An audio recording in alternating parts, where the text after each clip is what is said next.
Okay, welcome to the second part of the video. I've opened up two joysticks, the original arcade and the arcade turbo.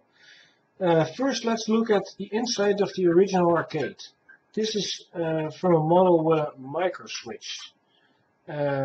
Basically how this works is you've got this thing with the centering ring on there, and it just pushes on the micro switches, kind of like this.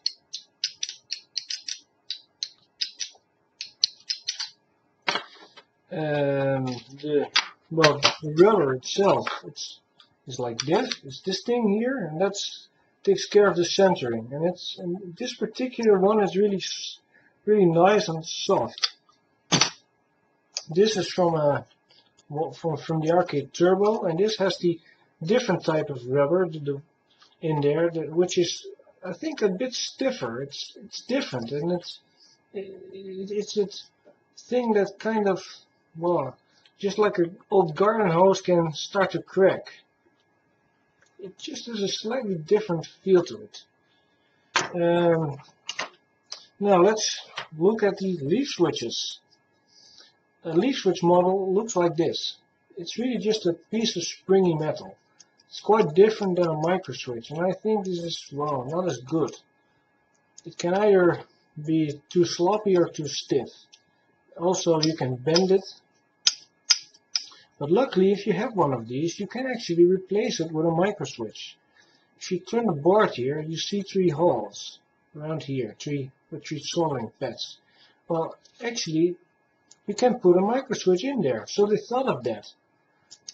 Guess there were some transitional models, and they thought, well, we're not quite sure if the leaf switch will perform well enough, so we play safe. We add the option to go with a micro switch.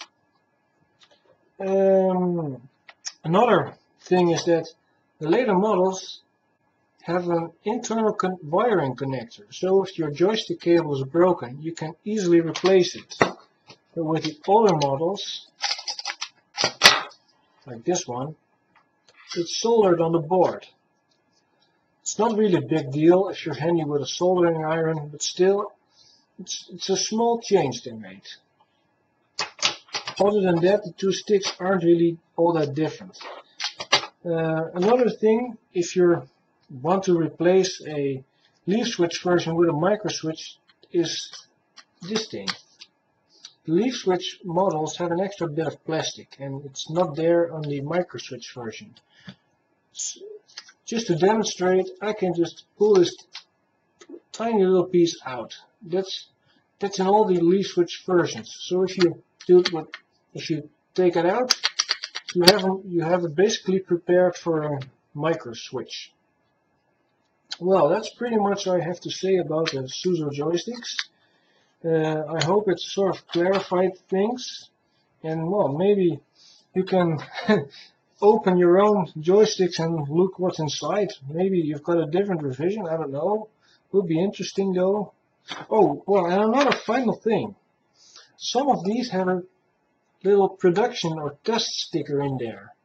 So that way you can actually tell how old it is. This one was made in May of 1988 and was tested by a person with the initials of IVR.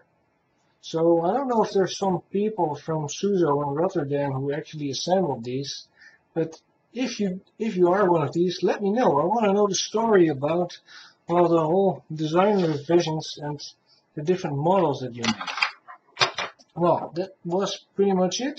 Maybe I see you next time.